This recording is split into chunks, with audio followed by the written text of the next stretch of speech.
That's just sports, baby.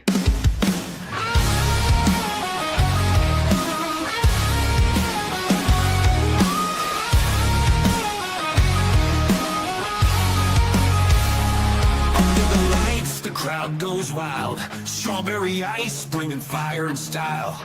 Reds, Bengals, Bearcats, all in my zone. This is my stage, my mic, my throne. Boom, like a hammer, I'm breaking the game. Strawberry ice, you're gonna know my name. Sports Talk Thunder, hear the podcast roar. Cincy Fine is kicking down the door. The wind and the rain, where the passion ignites. Talking sports all day and all night. From the field to the court to the roaring stands. Strawberry ice with the world in my hands. Boom, like a hammer, I'm breaking the game. Strawberry ice, you're gonna know my name. Sports Talk Thunder, hear the podcast roar. Cincy Fine is kicking down the door.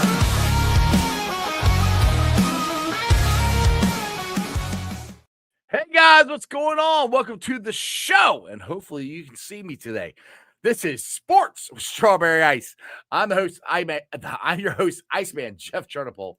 And as always, I'm bringing you sports from West Side point of view right here in the great city of Cincinnati, Ohio. And as always, I'm coming to you live from the Ice Cave. All right, shout out to my sponsors. They are Priority Lawn and Landscaping for all your lawn and landscaping needs. You need your grass cut, you need your shrubbery trimmed, I don't know, you need a paper patio, you need anything, I mean anything.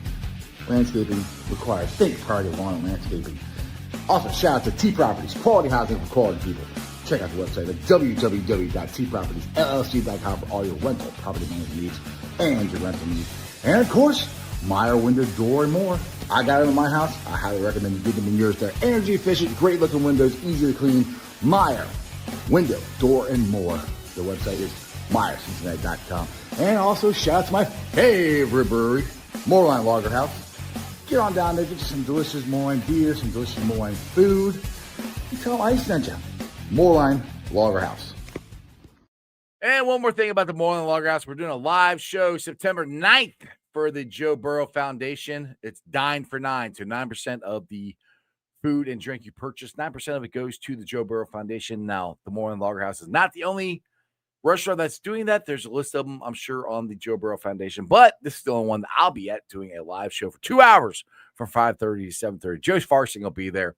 Terry Nelson will be there. And Bengals all-time leading carrier, Jim Breach, will be there. Make sure you guys get your reservations. They're going fast. What is up to everybody in the chat? Let's see here. We got Brandon, the stranger in there, Tony Blazin, T. Brookie, Mike Madden, Maddie's in there, Tommy, T. Brookie, I already said Industries. There we go. So hopefully you guys can see me. Can everybody see me? Because like yesterday it was where nobody could see me, and it was a crazy thing. GC3, what's up? All right. So Ted Karras has signed another 1-year extension with the Cincinnati Bengals. This is a Bengals football fun Friday show. We made it to the weekend. Football's tonight. Football was last night. Do me a favor. Don't get excited and spit on somebody if they're talking trash about the Bengals. Just be courteous and understand that, not everybody is as smart as us Bengals fans. Speaking of smart, let's get to the man who is a Cincy Jungle writer, which hopefully he'll turn his camera on here before I get done with this intro. Cincy Jungle writer. He is a draft expert. He's got his own draft guide. He is the man. He is my former seat neighbor and one of my best friends. He's the man, the myth, the legend. He is Dale Altman.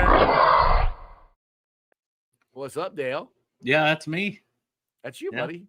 How you doing? Pretty good. I can see you. That's good. I'm glad because Mike Mann said yesterday I was John Cena and we couldn't see me, which is crazy. I have no idea. Genty, what's up? Got former Cincinnati Bengal in here. What's going on? Legend, Bengals legend, Rashad Genty. Legend, Rashad Genty. As I call him, Genty. All right, man. So our boy Ted Karras signed a contract extension 1 year. They also released Tanner McLaughlin. From the injury reserve, to be fair. So it doesn't open any spot because I know there's some confusion on that. Right. But Ted Harrison started 53 games, lined up 3,514 of the possible 5,333 offensive snaps. That's a 9.5 percentage. That's pretty good for a offensive lineman center who he's pretty much of a guy you can count on, and he's a guy this city can count on. I mean, what's your thoughts on signing Teddy? I mean, his play hasn't fallen off. Talk about the Bengals signing 30-some-year-olds, and people still talk about like letting Witt go, and he was still in his prime because the dude is a beast. I think Teddy's another one of those guys. Like, he had one of his best seasons as a pass blocker last year. Looked good in the preseason. I know it's preseason, but I'm not expecting any fall off in his play. And the extension was like $5 million. Like, that's pennies if you're getting a guy who's still ascending at his age, honestly, because his best season as a pass blocker was last year. So who's to say he can't repeat that and have his best season as a pass blocker again this season? Exactly. One thing we can say about the Bengals this year is they have signed all of their guys plus added. And then you may have discussed this ad nauseum, but I think the Bengals have had a pretty damn good offseason. Is it exactly what I wanted? No. But I keep saying, I did not see one time this year where they pulled the oh shit handle. It looked like they had a plan and stuck with it, and it looks like it's all worked out. Whether we like it or not, this is one of the best off seasons I think the Bengals have had since 2020, 2021, something like that. I mean, if you win a Super Bowl, you call it the best one ever, right? Woo! If you don't, that's what I'm talking about, baby. Let's go. Well, let's win that Super Bowl, and then they can't take it. You can say it's the best off season, the best season, it's the best everything if you win a championship. So I've been asking everybody. I did a schedule show on Wednesday by myself, and I did it live. I wrote it all down here. I just wrote it down, and I did it while I was live on the show, and I tried not to be that guy. Tried to homer. Try not to be too much of a homer. But everyone's a homer. I had Bill Sparks on. He's a Browns fan, Jeff, and it didn't work. Man, people were getting mad. They were getting mad because he's a bit of a homer, because he picked the Browns to win. Had some stats to back it up. Yeah, I ain't mad at it. Yeah, well, my schedule is 13-3. So, don't they play 17 games now? Mm-hmm. Yeah. 13-3-1? Wait, no. Wait, did I do it wrong? 1, 2, 3, 4, 5, 6, 7, 8, it's like 9, the fucking 10, 11, the 12. There's 13. Nah. There's 13 wins. And 1, 2, and 3. What game did I miss? I don't know. 13, 14, 15, 16. I missed a game. Well, there's 17 weeks. We got to buy. Okay. Yeah. So no, I'm right. I thought there was 17 games now and there was 18 weeks. Am I wrong? I could be wrong. No, I thought it was. I thought drink. It was drinking no stuff. Maybe you don't know those stuff here. As far as I know, I didn't miss a game. maybe I'm wrong. Maybe I missed a game. I don't think I did though. Jolly said there's 20 weeks now. Yeah, 18 weeks. Yeah, T-Bird 18. Yeah, 18 weeks, 17 games. Yeah, it can't be 13-3 then. That's what I thought. I thought you're making me think I'm crazy. What game did I miss? Hold on, I gotta look this up. I've been talking about this for like 2 days now. I missed the damn game.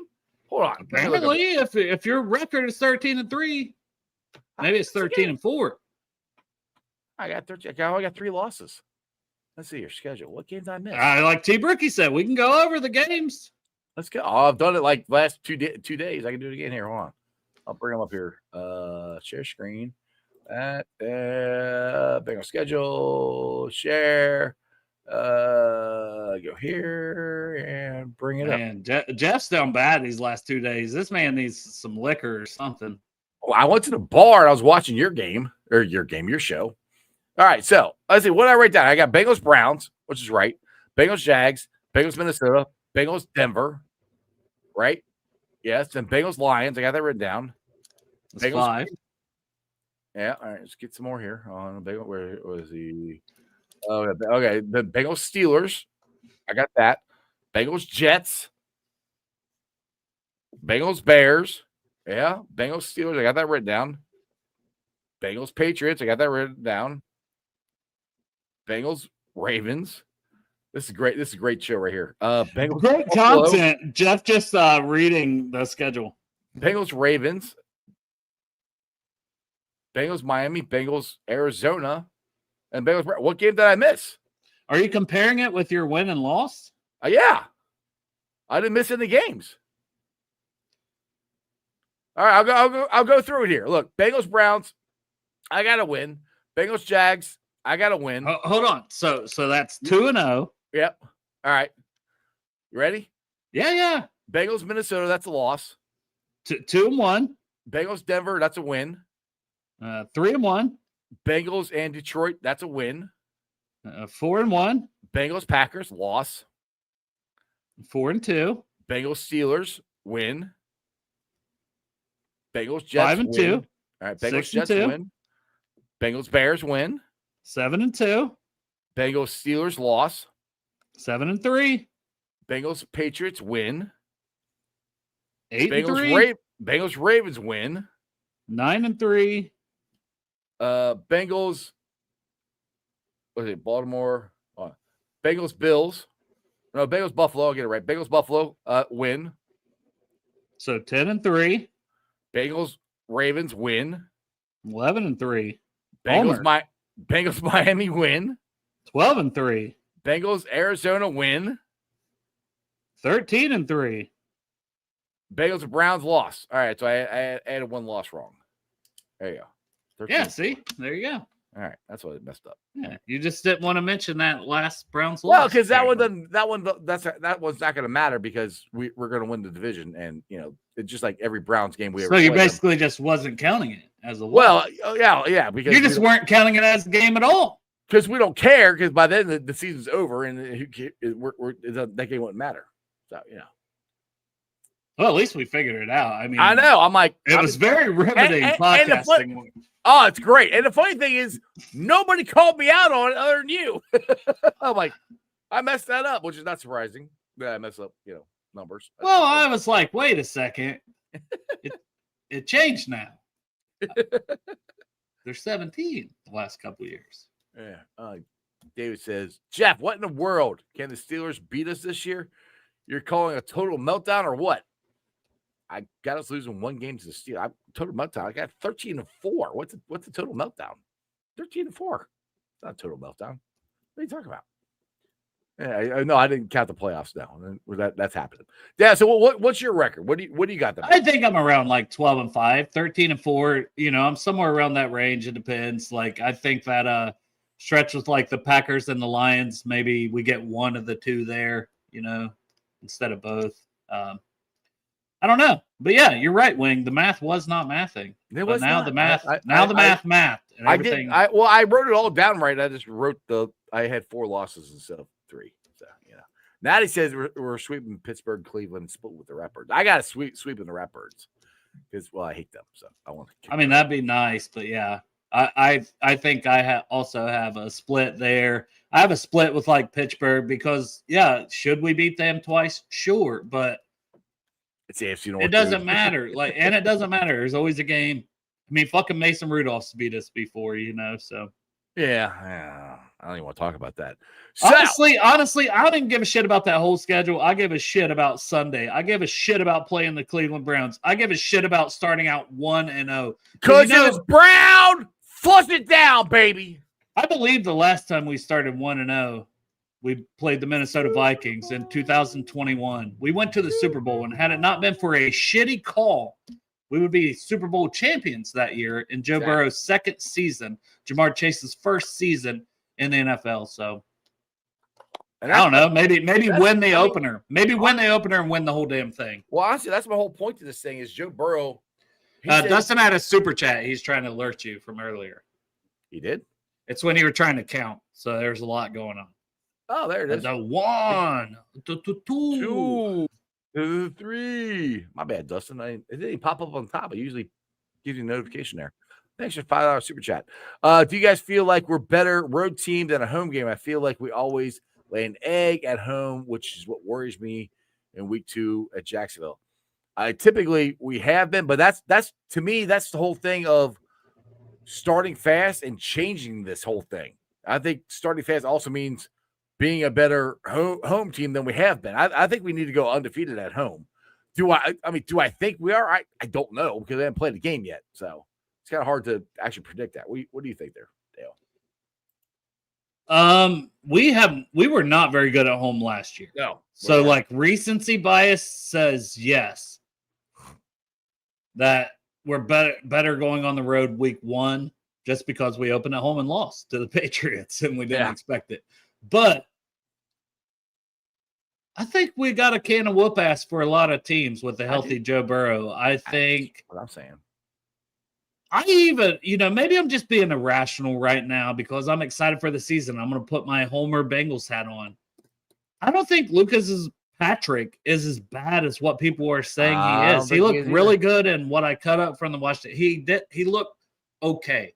And the fact that we have Dalton Risner behind him, if he doesn't look okay or if it gets dinged up, I feel really good about that. The point is those guys are Alex Kappa when he was healthy. That's the point. Yeah, he won the triple frown. So it's like, you almost have nowhere to go but up with how bad our guard play was last season. And Dylan Fairchild has looked amazing. Now, this is a tough test week 1 versus the Cleveland Browns. 100% it is a tough test. But I think we got a can of whoop ass that we just might open up on Sunday. And I've had the vision before, and I'm still feeling it, even though I'm a little more nervous about the game as it gets closer, that we get up in that game 14, 17 points, and their fan base is fucking chanting for Shedeur Sanders. Their fan base is like, burn it fucking down, fire everybody, fuck, I hate life. Oh, they're all going to look like that one guy that had the mullet that was drunk at the Bengals game that time. The whole stands is going to look like that for the Browns fans. And it's just going to snowball into an ass whooping. So if we can get out to a hot start, I think this game could get ugly. And I think that's a way to like, bam, mushroom stamp right on the forehead of the NFL for what we're about to do the rest of this season. Exactly. Now, Natty Rod, just to clarify, what I said was they are Kappa when Kappa was healthy. First year Kappa was here, Kappa was a good guard. That's where I think Altman, or not Altman, you're Altman, Risner and Stewart are at. That's Stewart. Well, I just remember Fairchild. No, not Fairchild. The other one, the Lucas Patrick. That's right. That's where they're ranked at. I think Dalton Risner's ceiling is higher than Lucas Patrick's, but I mean, if Patrick goes out there and plays fine, Risner might have to be a backup for a little while. We'll see what happens. Either way, yeah, I'm certainly not rooting against Lucas Patrick to play bad, so Dalton Risner comes in. I'm rooting for Lucas Patrick to go out there and be a complete lockdown fucking right guard. Like, that would be a great development for this team, to be fair, because he's the starter. Even though we did create the Dalton Risner, we got Dalton Risner, Dalton Risner. So every time Dalton Risner does something good, I want everybody to stand and start dancing with Dalton Risner. We'll see what happens.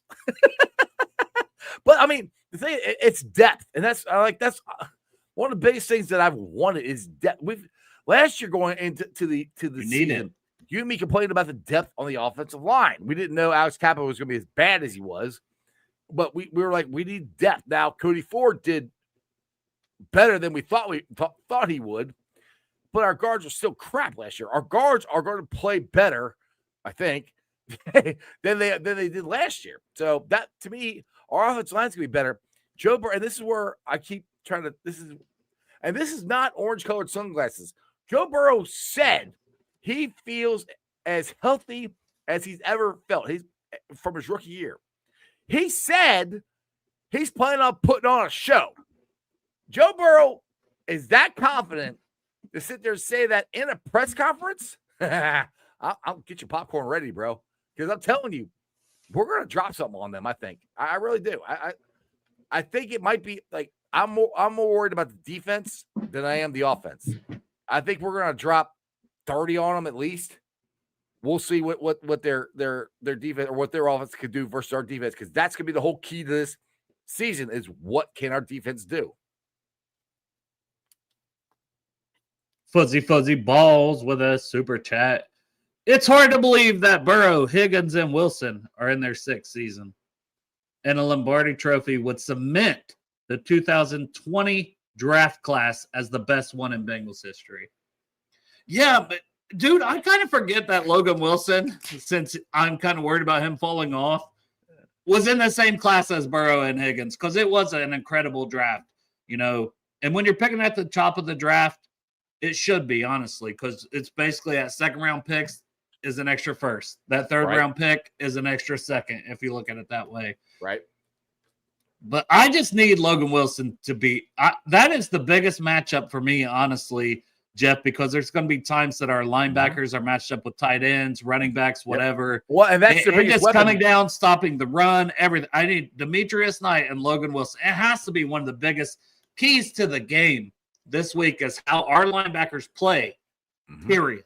Not about anybody else. It's about how does our 2 starting linebackers play, plus Warren Burks, because he's going to get snaps. Maybe Barrett Carter gets some snaps, but how does our linebackers play versus Cleveland has to be like the biggest key to the game. And the key to that is because their best offensive weapon is their tight end. They don't have any wide receivers.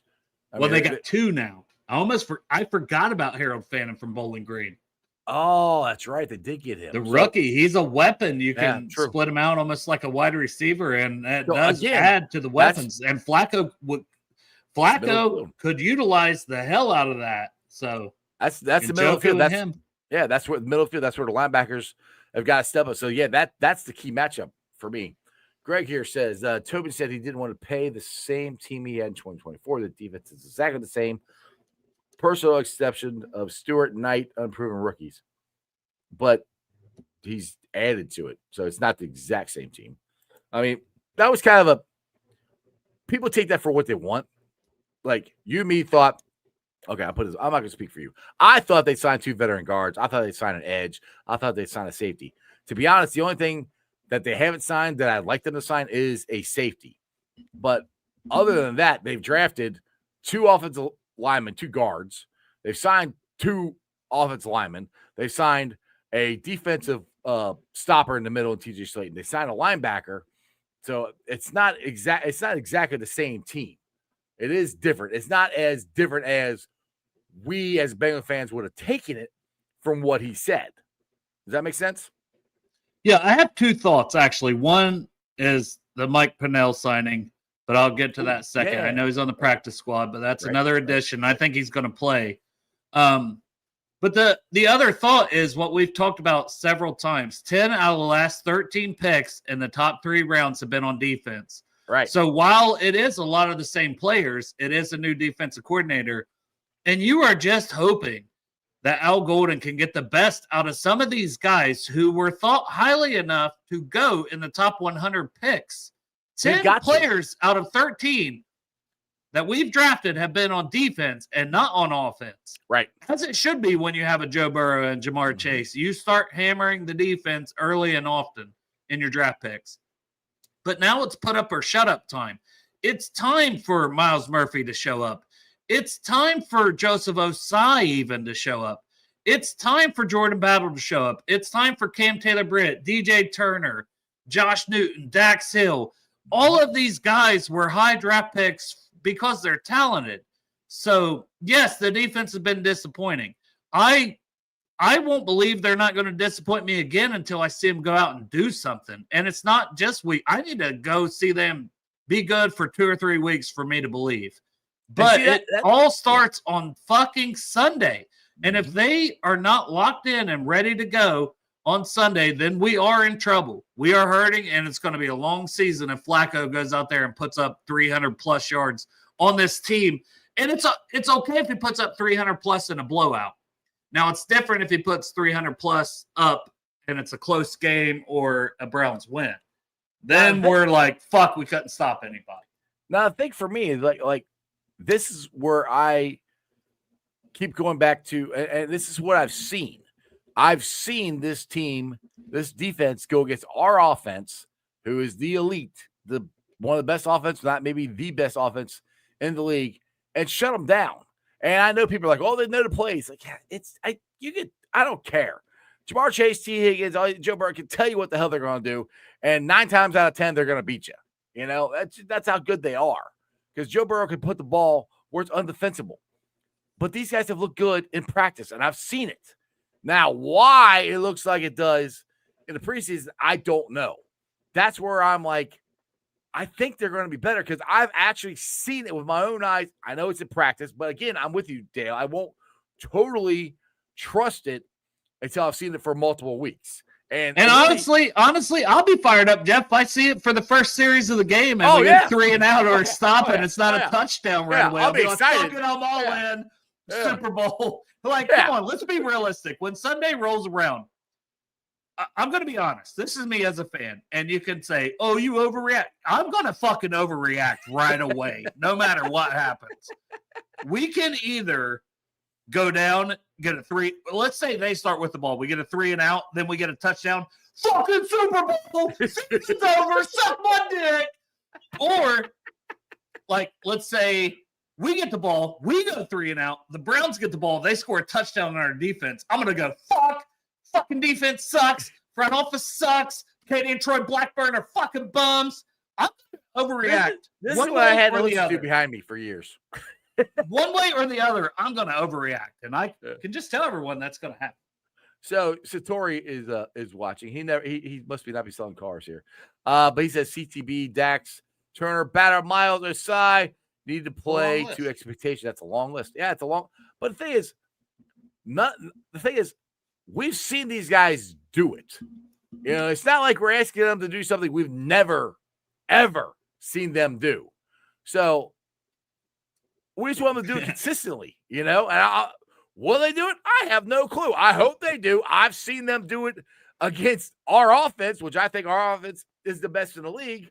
So take that for what it's worth. That's where I keep going. Like, I'm holding out hope. Like, I've seen them do it. It's like, if I didn't see them do it, I would be like, everybody's like, oh my God. I'm like the national media, like, oh, they're going to suck. Their defense is terrible. Yeah. Jeff. I think you should put the link out to the chat and see if anybody wants to hop in. Let's see if people are as irrational as us. Well, all right, I can do that. We'll see. You know what I mean? Like, because the game is Sunday, dude. This fan base is electric. Like, I'm just curious because I have nerves, but I'm also very confident. And I kind of don't like being confident. You know, I'm usually. Oh, I'm always confident. I know, right? And I'm usually the one that's like, no, listen, this, that, and the other. I'm feeling overly confident, and I don't like it.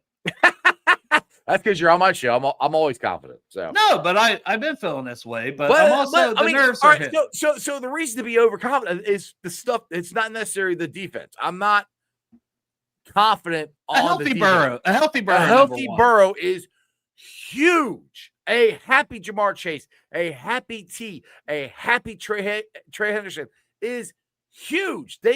They're not mad about anything. A Trey Henderson who is trying to go out and he's got $30 million, but he wants to prove that he is worth that next year or more than that next year. That's the stuff that gives me confidence.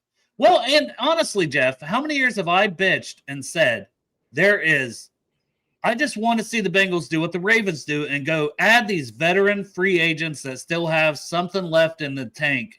And we brought in, and I wouldn't even call Noah Fant one of those people. We got him kind of early. So Noah Fant, Dalton Reisner, Mike Pennell, like going and making those moves are fucking huge in my eyes, at least as a fan, right? I'm excited as a fan because of that. All right, so Tori, you got your mic up or something. I don't know what's going on. I try to bring you on, but you got feedback. Dustin, what is up, man? What's good? Who Dey? I think you're on Bengals and Brews. You have your hair like elite. You just got a hat on for me today. I'm very disappointed. He had a hat on our show, to be fair. Yeah. It's a hat Friday. Right. Dude, I'm full of too much anxiety to try to look pretty. I'm biting my nails. I have no toenails. I'm taking cold showers. You know, I'm looking off my balcony to see if it's a better option to just, take a plunge. I don't even know if I like being a fan, bro. This shit might be terrible. Terrible for It was so nice to watch ball without the Bengals on, wasn't it? Oh, dude. That's boring. It's boring. I want the Bengals. I want to root for my team. I don't even give two shits about the game last night or tonight. Yeah. Well, I just say college. College was fun to watch. I didn't much give a shit about the game last night either, to be fair.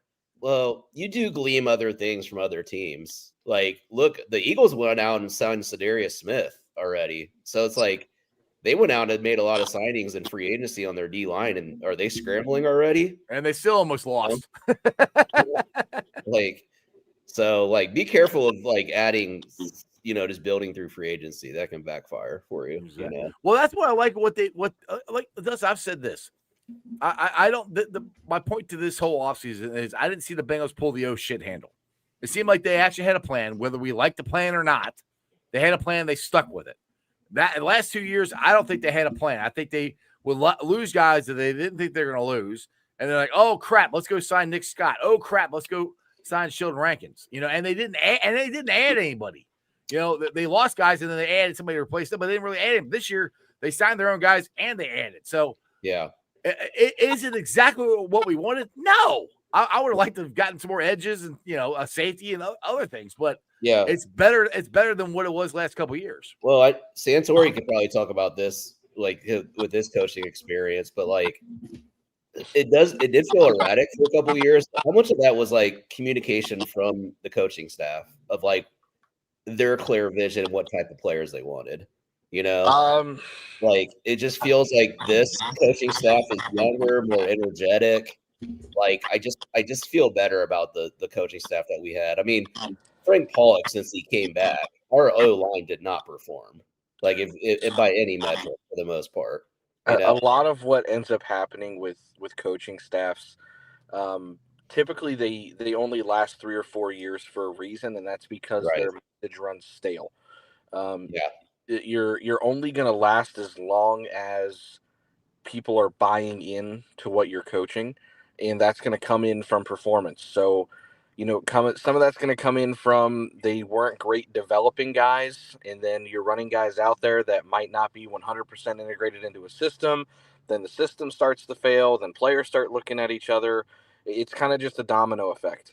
The guys that last forever, the coordinators that are seemingly always there, like Spags right now in Kansas City, the message is still strong. The vision's still strong. And a lot of it's because they draft and develop well. Mm-hmm. I don't think the front office did Lou any favors, but I also don't think he did himself any favors with developing the guys. So, it's a little bit of both of them. And then, how can you say that they didn't do many favors when they drafted so many first and second round picks on defense? That was what they did for him. They were supposed to develop them. That was the point. Were they guys that he want? Were they guys that fit what he wants to do? That I don't know because I'm not in the room. But they did draft guys. So sure. I mean, you're asking a question that I can't answer, and neither can you. Well, and you would hope, and the Bengals more than most teams typically do let their coordinators and people have a big say in who they want, but then Lou wouldn't play him if he wanted him. It's a weird thing. He wouldn't play him no matter what. I mean, he didn't play Dax. He didn't play Dax in the second year. He didn't play Miles at all. He played CTB after his second or third year. I mean, he didn't want to play rookie. So that's right. So this is kind of where going back to what Dustin said is their communication breakdown. Well, obviously, because the Bengals, like Dale said, and I think we all know this, lean heavily on their coaches to do a lot of the scouting. So there's a fair assumption that these were the guys that Lou wanted. So why aren't they playing? So now we look at Lou and say, is it your system? Is it your communication? Are these guys that you didn't vet well enough? So now there's a breakdown between maybe Lou's not scouting well, maybe Lou's not teaching what he wants well. I mean, there's the breakdown is probably past the front office and more in the realm of what Lou Anarumo's doing. Yeah. Let's keep everything consistent and put Al Golden in the mix. If those things are wherever that breakdown was, if that's where the fix happens, you probably should be better. Because like you said, Jeff, we have seen these guys play well before. We did see them perform well with Lou Anarumo. So what happened? Probably his message went stale, or there was something going on with him where he wasn't communicating properly. I know there was some, who knows what the validity is. There was some talk about him wanting those head coaching jobs so much that maybe that was my thought. Focus. That was my thought as you were speaking there, Santori, was I feel like he was a different guy when he thought he should have got a head coach. And he went on national I was going to media. say that he went on a lot of shows and a lot of talks, and this is a guy we really didn't hear from for 2 and 3 years, and this is the defensive mastermind. Now he's out in the public. Now he wants these shows. He's still getting his guys. It's the same system. A lot of the same veterans. Really, the only room that changed drastically over the course was losing Jesse Bates. Everything to me, right there, that's the problem. He had Jesse Bates, and I think Jesse Bates did a lot more for this defense than any of us actually realized. And Lou had nobody. You don't have to preach safeties to me. I've been on that one since day one. Well, so I mean, but he ran that defense more than anybody realized, other than you, Satori. Like that showed. I think once he lost him, he didn't have another voice in that room or on to line people up or whatever that Jesse did, and that's what hurt. And to be honest, and I'm not trying to throw shade on Lou, you gotta adapt. And to me, that's where Lou didn't adapt, because I mean, what Joseph Asai said at the end of the year last year, you know, or what he said, or maybe when he got signed this year, they dumbed it down. It got what was his quote? I can't remember. They said that they played better once they dumbed it down last year. Okay. Right. I'll say he had a quote. Go ahead. Why did it take him 12 weeks to dumb the shit down? That's what I kept wondering. Why did he keep playing Sam Hubbard when we all could see Sam Hubbard couldn't play? Right. And I love Sam. These are the breakdowns that Dustin's kind of talking about. Yeah. Why are we at that point where Lou couldn't pull the trigger on different personnel? Well, that's kind of like you said, the voice might have gotten stale, and that they need a new voice, and that's why that's where they're putting all their eggs in Al Golden, which scares the crap out of all of us, because you basically have the same defense. There are some ads, but not a lot. But what I keep saying is there's so much talent, which these guys are talented. They got drafted the first or second round for a reason. Let me add one last thing, because then I know Dale wants to say something. And keep in mind that the guys that I put up on that list, when we're talking about Dax and Turner and you know, Miles Murphy, those guys came in when the voice probably started to weaken. So how much of those guys were actually bought in, and how much of it were the veterans trying to keep this thing afloat? Because if you've got new guys that aren't completely sure and capable and knowing what they're supposed to be doing, I mean, especially corners and DBs, if you have communication issues on the back end, you're fucked. Right. Yeah. I was going to add, Santori, Dale, maybe you have thoughts on this. I don't want this to be like a trash Lou session, but let's do it. It's supposed to be a fun Football Friday show. Go ahead. Yeah, we played zone over 46% of the time in 2024. Mm-hmm. It's pretty clear the guys that we drafted were man coverage guys. So you had just little things like that make a difference in this NFL game, which every blade of grass matters. You know, part of that is what's Al play? Al runs a lot of man, right? So it might be a better fit. That's what I'm saying. Lou probably wanted to run man, but his pass rush couldn't get there. And if you're going to run man with no pass rush, all you're doing is, you know, playing tag out there. The guys are going to get open. I said that a lot last year. If we don't get a pass rush, I don't give a shit who is your DB. You get zone. If you start running super zone heavy, especially if you don't blitz behind it, that means you're not confident in your defense. All right, let's let Dale get in there. I know you want to say something. Go ahead, Dale. No, Mike Madden was saying something about if Lou's successful, and I don't want to continue on Lou too much longer. That's why I was kind of just like, whatever. I want to get that. Go ahead. Do we still blame Lou if Indy has a great defense? I think it just goes into what Santori and everybody and Jeff and Dustin were saying is the message went stale. Lou, he was passed over for head coach jobs. The veterans and the younger guys, whatever. Like, there was a lot of things that just didn't seem to link up. We don't know. We're not in the building. And hell, Lou and Zach Taylor and a lot of people probably don't know what exactly happened. But whatever was going on wasn't going well. So if Lou has success in Indy, he has every right to have that. Now he will be back to the Lou that got us to the Super Bowl. The Lou that was hungry and angry and is like, I'm a defense coordinator and I'm a mad scientist. And somewhere he lost himself or he lost the locker room. It's not that he lost himself, but he lost the locker room or whatever.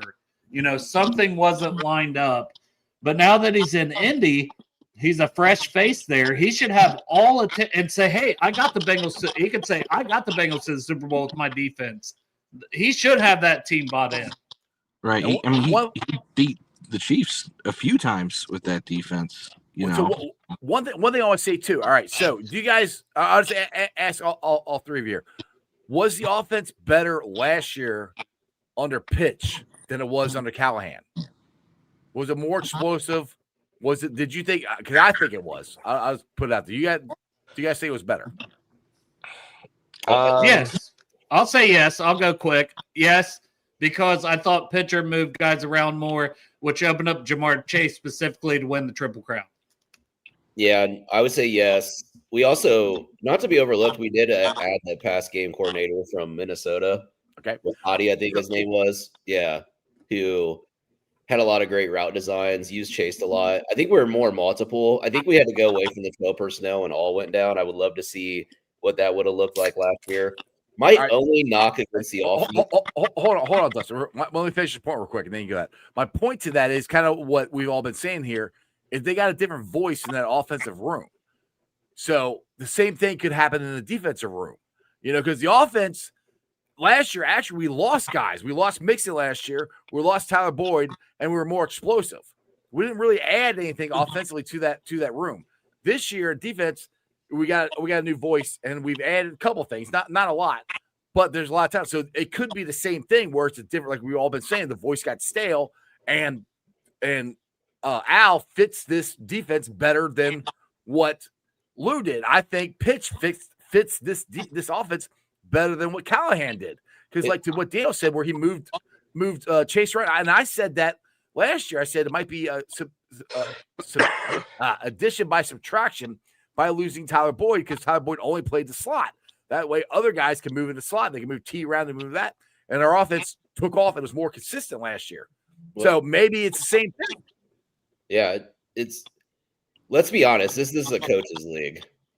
Like, this NFL is designed for people to pretty much have net neutral. Like, that's how we have so much parity, talent. You're rewarded with picks when you suck, kind of thing. So I feel like coaching makes a big difference in using your players correctly, scheming things up. I mean, Santori again could talk to that, but I just feel like this is a huge coaching league where like coaches matter, and I think the guys we brought in, I'm actually really high on. So, Do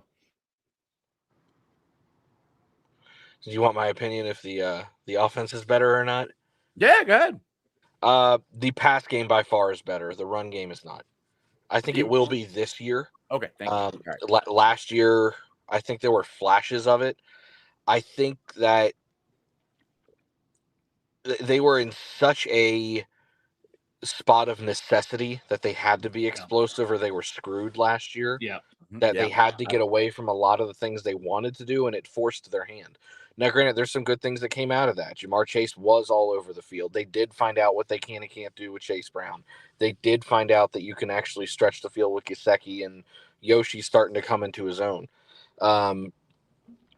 I think the pass game is significantly better last year than it was the year prior. I think that, Joe's just getting better with time. Jamar and T get better with time. I'm not sure how much of it was pitcher. I think a lot of it was, oh shit, we're constantly down 10 points and we need to rock and roll.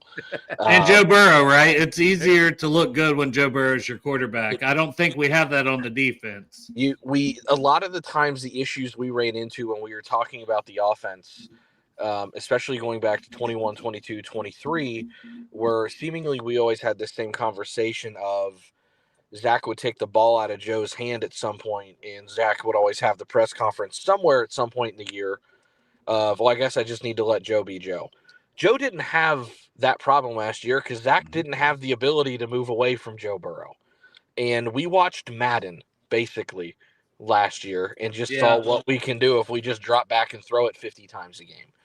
It's how I play Madden. I can't play defense, so I have to just try to score every time. It's where you are right about the run game. Here's an interesting stat that Jay Morrison shared. We actually led in 7 of our 8 losses last year. And then we either led or were tied in the fourth quarter in 4 of them as well. Well, there's a lot of times our offense was out there in those leads and we couldn't get that third down, convert that third down, and we had to punt the ball over. And that's the defense couldn't hold the lead. Right. Defense couldn't hold the lead. We had the lead, and all we had to do is we get a third down or more and convert that to keep the ball, and we couldn't. Well, and these are the things that are also hopefully going to help out the not necessity of the pass game. I'm sure there's a word for that I'm just blanking on at the moment. If you can. No, that was a great point. That was gonna be a great point. I could feel it. It was coming. Hopefully, yeah. I mean, I can feel it coming in the air tonight. Oh Lord! I think we're almost in sync. We were almost. That was nice. You guys are gonna get posted by Dalton Reisner's wife again. Wife again? Yeah. What would be your Dalton Reisner dance, Dustin? Yeah, you got one? I don't know, dude. We got Dalton Reisner. What? Dalton Reisner. Dude, I had a vision that Shamar Stewart's going to tip a pass. He's going to catch it. He's going to run it in, and he's going to do the icky shuffle. Let's make that happen on Sunday. Well, I know somebody in the chat keeps saying 2 sacks for Shamar Stewart, and man, that would be awesome because honestly, I think he's a guy who just needs. I'm just saying, I don't necessarily see it myself, but if that happens, even one sack for him could unlock like, okay, he's there. Oh, all right. Please let me get him matched up with Jack Conklin. Please. He'll blow right by him. Yeah. I mean, DeJuan Jones. I think he could blow by DeJuan Jones. Yeah. Yeah, him too. Like, I'm not there. I mean, Jack Conklin's been a solid player, but that dude does not move well anymore. I think he can eat up the old heads at guard too. So I want to get this comment here because I don't agree with this. And I love Dalton Reisner. Who thinks Reisner should be starting? I don't. I'm not coming in 2 weeks and have him because Dale, how many times have we said it? Dave Lapham says the offensive line's like a fist, and Patrick's been here the entire time, so I think Patrick should start. And he didn't play bad. I know that we shit on him because the bad looks really bad, but overall he hasn't played bad. No. But I mean, could he? Like, listen. Patrick's job to have. Patrick's job to lose. If he doesn't play well, Reisner is there, and that should feel good. But as far as starting, I wasn't mad about Patrick being the starter. No, I figured he would. I didn't think Reisner. They signed him so late. I didn't think Reisner was going to start. Satori, are you back? You can finish your comment there if you're back. Am I coming through okay? Yeah, we just can't see your pretty face now. No, a freaking insurance company called me right when I was getting ready to talk, and it shut the stream down on my phone. Look, don't they know you're on the Strawberry Ice Show? I mean, come on now. What's wrong with these people? Fucking Ashley from Xander Insurance didn't. Jesus. Scam. What's wrong with them? It's scam. Scam. Go ahead finish your point. Regarding, well, I'll just go on with the Reisner conversation. I mean, is he mentally ready? Is what it comes down to. Because Lucas Patrick's been here the whole time. Lucas Patrick's earned that job. Lucas Patrick knows the system. And I don't know if I've said it one time over the last 10 years. I've said it a billion times. Cohesion is the single most important part of an offensive line. Mm-hmm. Are we just going to throw the cohesion and the gelling of the offensive line away to plug somebody in there that may or may not be ready? No. Yeah. Now, if over the next 2 to 3 weeks, as he gets acclimated and he knows the system, he starts outperforming him, sure. Right. But it's Patrick's job to lose at this point. He's earned that job. Yeah. Right. Crip, I love you, but I put that up there when Satori's talking. It's not even close to the same thing. Trey's been here for 5-6 years. He knows the system. He knows what to do, and he does not have to be in sync with his defensive lineman. It's not even the same thing. So yeah. So no, I am not surprised at all that Reisner's not starting. Like Satori says, I believe he will start eventually. Week 3, week 2, week 4, somewhere around. I think he will start. I hope he never starts, though. If we're talking about it, I hope he never starts. Well, I hope hold on. I'm not saying because Patrick will do bad. Yeah, Reiser's just playing better. He's been injured a lot too. Practice, and that's the stage. You want the best player. So if Reisner is looking better in practice, and they think he's going to do better, then yes, put him in. And Lucas Patrick can be completely healthy, and Reisner still beats him out. I'm fine with that. I don't really care who starts. I want the best guy to start to make our team the best. I just want to win. Just fucking win, baby. If it's Patrick, whoever, just block. Give Burrow just block, baby. Yeah, just don't be a tomato can. Don't be a tomato can. Exactly. So somebody had a question on here, and I got to find it, try to pop it up there. But I'm gonna pop off, boys. I just wanted to say hi. All right, Dustin. Thanks, brother. Yeah, have a good weekend. Oh, bye. I cut you off too short. Sorry. See ya. All right. So, Kevin. Nope. What's up, Kevin? Nope. Yes. All right, we're not doing Kevin. No, I'm just kidding. All right, hold on. So I want to get to this point here. Somebody asked, who is the Joe Burrow on the defense? And I can't find the comment right now. But that's a good question because to me, Jesse Bates, right? Jesse Bates was the Joe Burrow on the defense, which I don't think we all. He was. Our defense has not been the same since he's been there. To be fair, though, I do think, and listen, I'm a big Bates fan. I would have signed him, but I do think we romance him a little bit. Because like somebody else in the chat said earlier, he wasn't having a good season. He had a good playoff run. But, I know. But that's what it counts, I agree. And he's an all-pro type of safety now. And yes, he would be great on this defense. But we romanticize like how great he was. Like Lou was scheming up a lot of good shit. We were getting pressure. Like everything, the linebackers were fast and making plays. Like it does all go hand in hand. How am I overhyping Bates? I don't like when we lost him, our defense has not been the same. And he's went to Atlanta and he's made all pro. How am I overhyping him? I don't know. It's really overhyping as much as like it's easy to romanticize the guy that's gone. I think we do the same thing with Whitworth because the play was so bad after, right? To be fair, Cedric Wabwehi, Jake Fisher, some of these guys that came after, and same thing with Bates. It was like Nick Scott, even Geno Stone for most of the last year. And we'll see. Geno Stone, it's a big year for Geno Stone. Like we need Geno Stone to be great. So also, I'm overhyping these nuts by these nuts. Thanks, Chop. Thanks for your contribution. Love Pork Chop. Pork Chop is nursing. Nursing these nuts. Nursing these nuts. Centauri's back. Are you going to stick around this time or are you going to jump off? I swear to God, if one more person calls me in the middle put your phone on Do Not Disturb. God. I don't know how to do that. I'm not smart enough. What do you mean? My dumbass knows how to do that. How do you not know how to do it? Do not disturb. So if I put it on sleep? No. Okay. You go to settings and put Do Not Disturb. Yeah, it asked me which level of Do Not Disturb do I want. So I said all sleep. of it. Shut everything all off. The levels. All the levels of Do Not Disturb. Well, that's where we're at. Okay. All right, good. All right, so try to finish your point. I don't even know what we're talking about anymore. All right, Kevin. Yes. Simple question. Do the Bengals beat the Browns this week? Yes. Who Dey? Go Bengals. The Bengals are going to do it. Let's go, everyone. Let's go, Kevin. Let's go. I am done with this slow start garbage. We're not doing this anymore. The Bengals are going to have to do a good start. We're going to have a good season. Who Dey? Go Bengals. Let's go, everyone. Hell yeah. I like that. I fucking love that. Love that. Dustin looks different. What? Yeah, Dustin does look different. He looks like Kevin. Dustin looks different. Kevin. Dustin left. Yeah.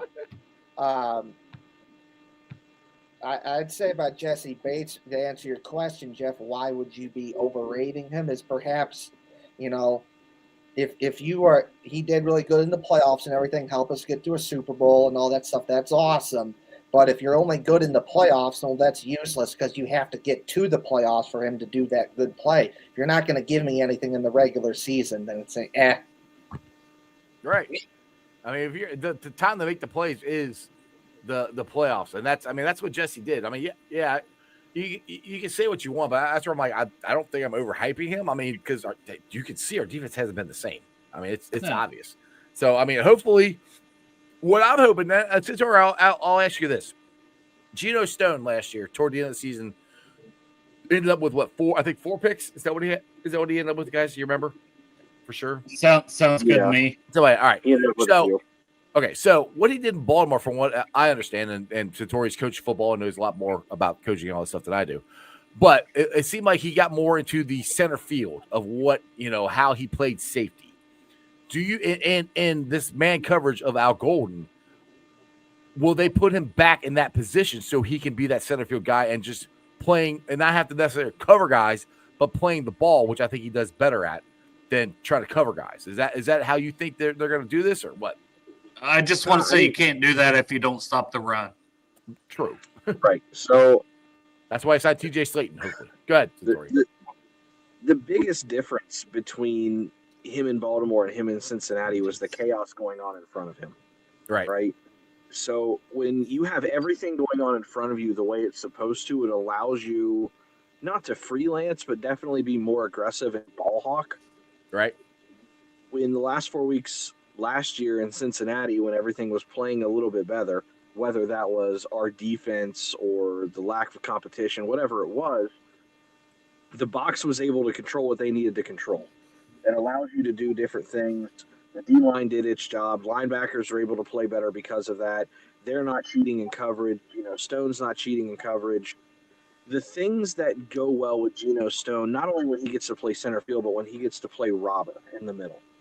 When he gets to come down and play robber or play center field over the top, cover 3, cover 1, whatever it be, that's when he's able to succeed.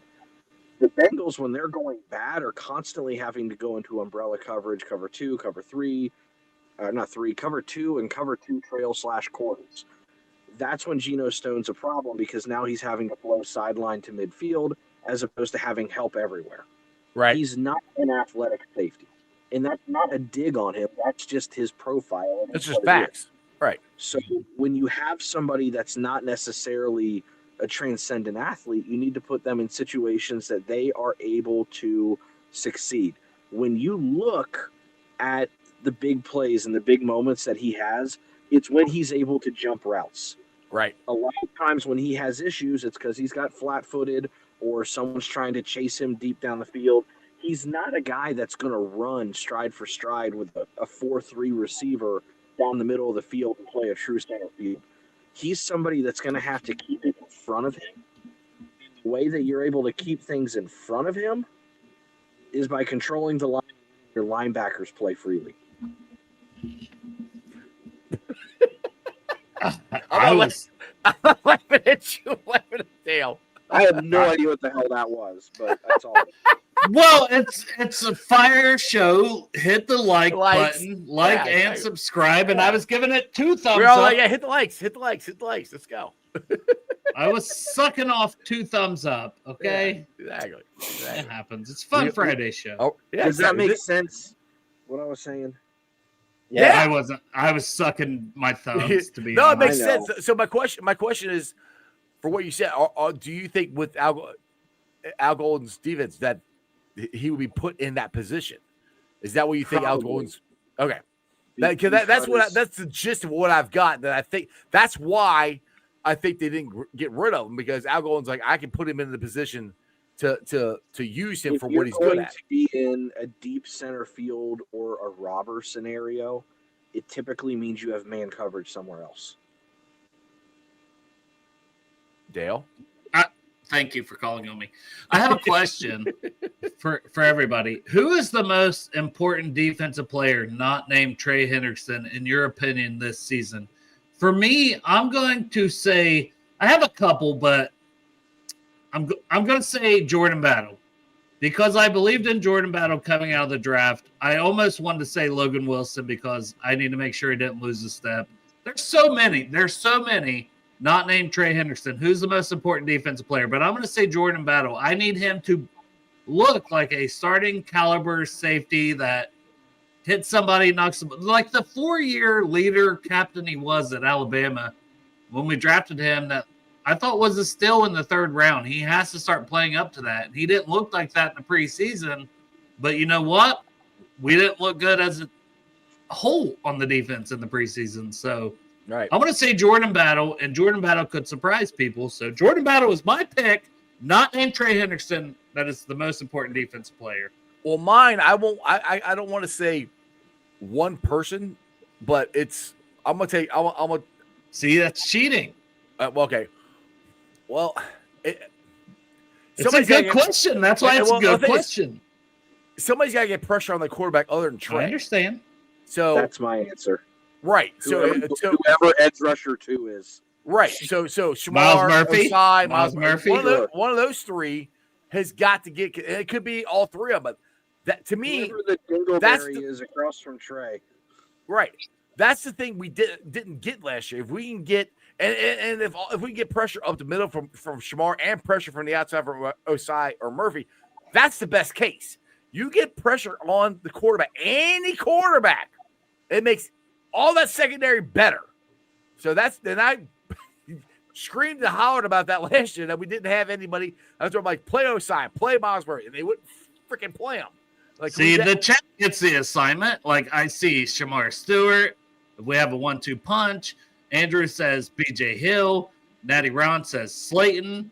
Christopher Higgins says Cam Taylor Britt. Dax Hill Indy. He did not get the assignment. Wing says Big. So, yeah, I like this because there's so many, right? Like, but it would be nice to see another guy step up and be that alpha. Well, that's the player point. Beyond Trey. But if you get that, then everything else works. Yes. That's who can be the alpha beyond Trey?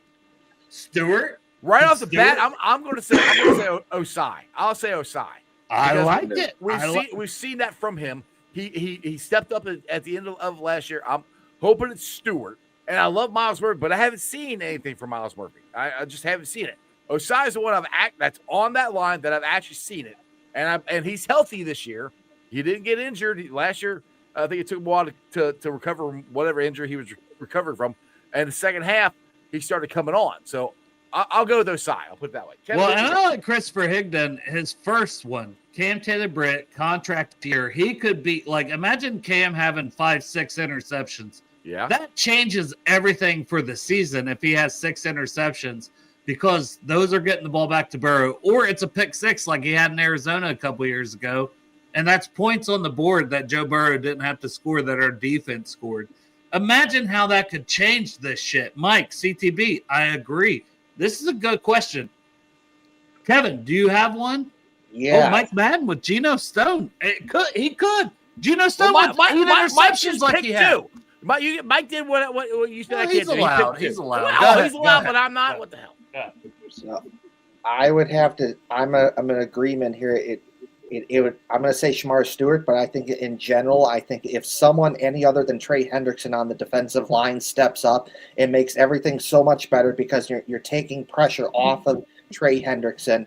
Then the linebackers are better because you're not putting as much pressure on them. And then it goes back to the safeties and the corners. They're not feeling as much pressure. It just, if you get someone else. Tom Brady. Sorry. If you get someone else to the quarterback besides Trey Hendrickson, it just makes everything better and it helps calms everything down.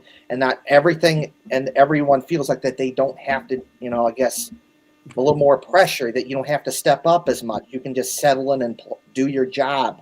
Play your role. If you can just get someone other than Trey Hendrickson to go after the quarterback, put pressure, sack, All right. It keeps everybody else from overcompensating, is what it is. Yes, overcompensating. Just like Tom Brady 12 here, he's overcompensating. When did you own us other than beating us last year? Because I know we beat you in New England and we beat your quarterback in Tampa Bay. So I'm not sure. Yeah, why is your name not Jacoby Brissett? It would have been cooler if your name was Jacoby Brissett and you're like, I own. By the way, welcome to the show. But yeah, I have no idea what you're talking Nah, about. Santori's right there.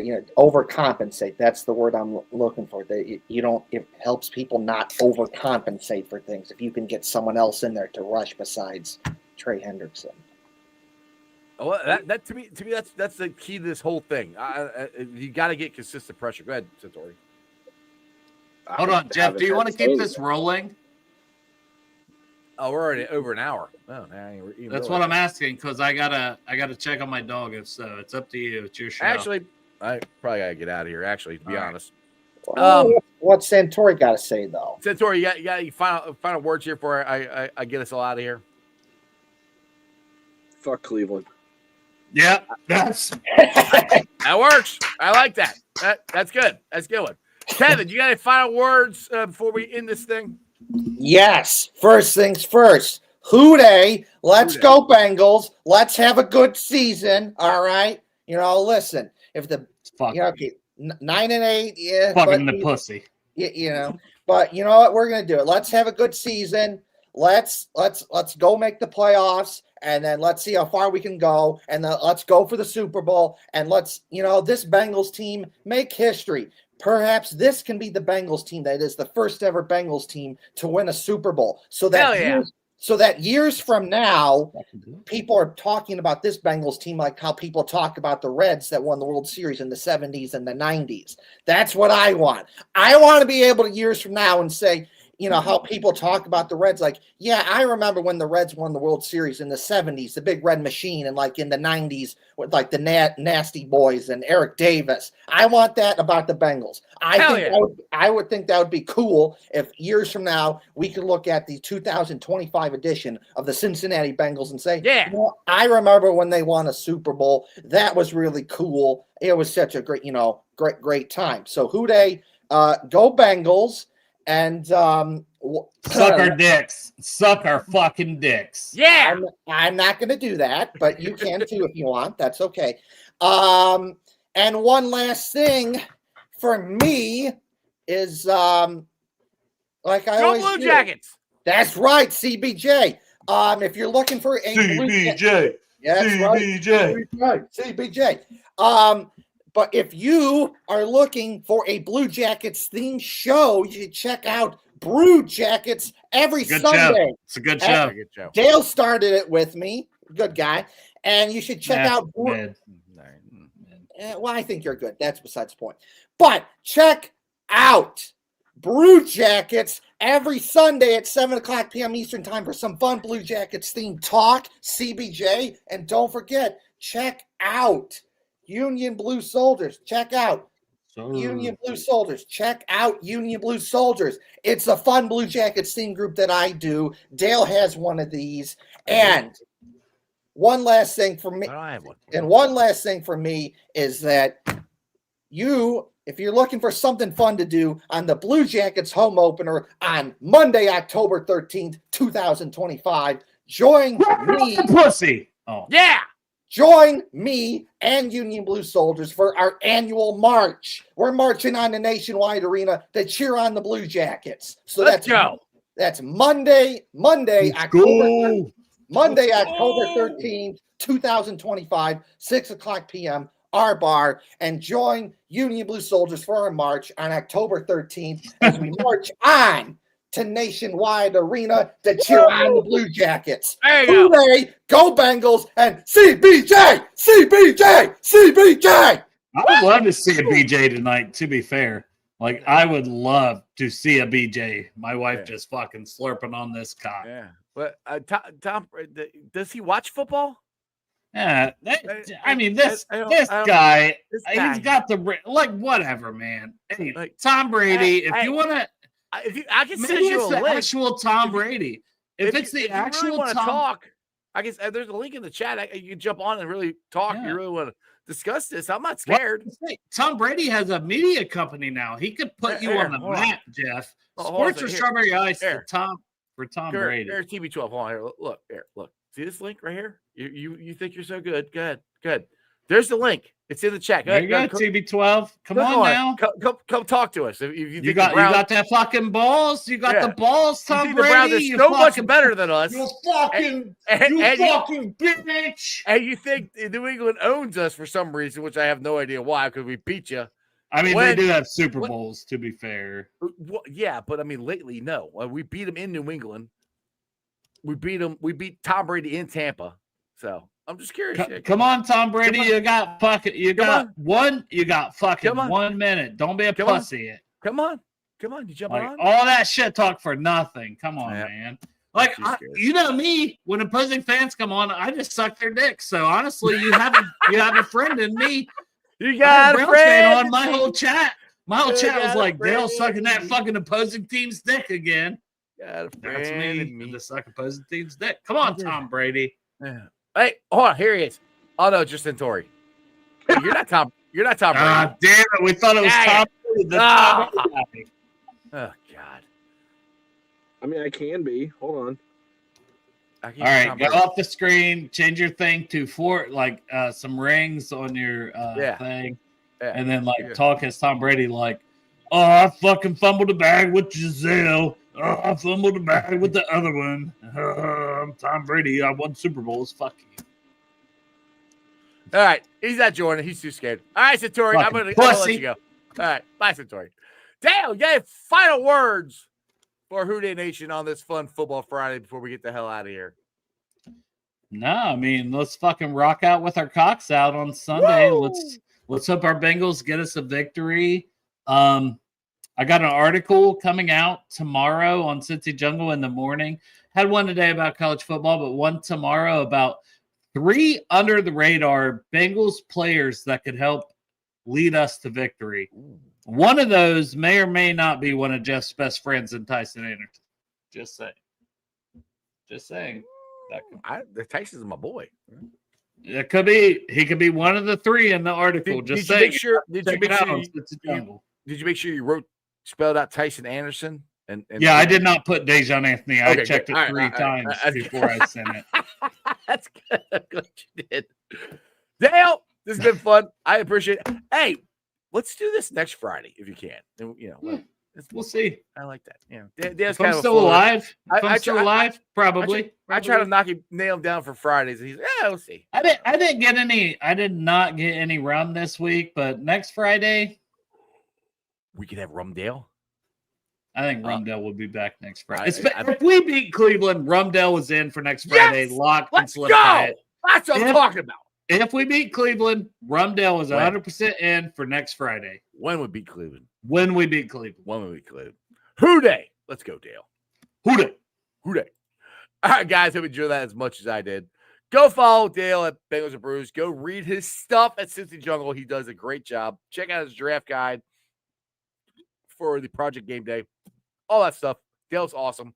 He knows what he's talking about. He drinks and he knows things. He's a very, very smart guy. Shout out to my sponsors. They are Priority Lawn and Landscaping for all your lawn and landscaping needs. You need your grass cut, you need your shrubbery trimmed, I don't know, you need a paper patio, you need anything. I mean anything. Landscaping required. Think Priority Lawn and Landscaping. Also, shout out to T Properties, quality housing for quality people. Check out the website at www.tpropertiesllc.com for all your rental property management needs and your rental needs. And of course, Meyer Window, Door, and more. I got it in my house. I highly recommend you get them in yours. They're energy efficient, great looking windows, easy to clean. Meyer Window, Door, and more. The website is MeyerCincinnati.com. And also shout out to my favorite brewery, Moorline Lager House. Get on down there, get you some delicious Moorline beer, some delicious Moorline food. And tell them I sent you.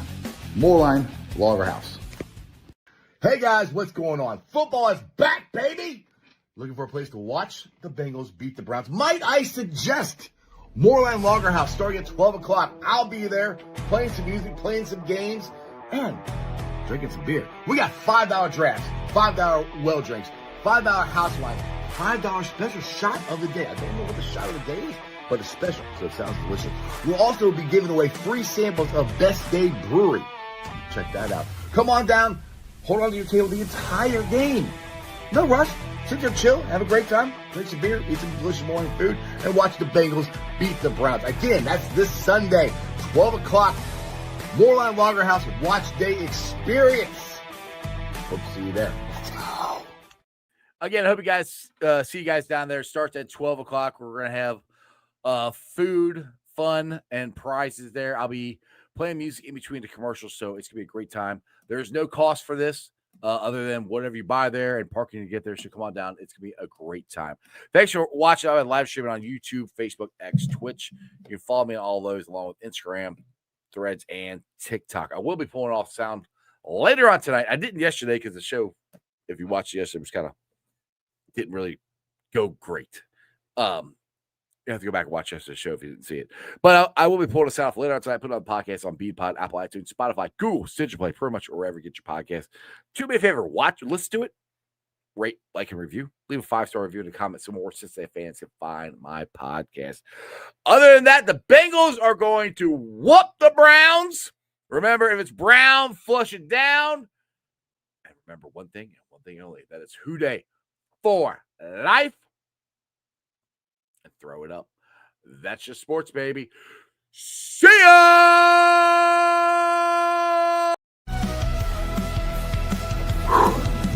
Another great show. You guys still here? The show's over. You can come back tomorrow. I'm out of here. See ya.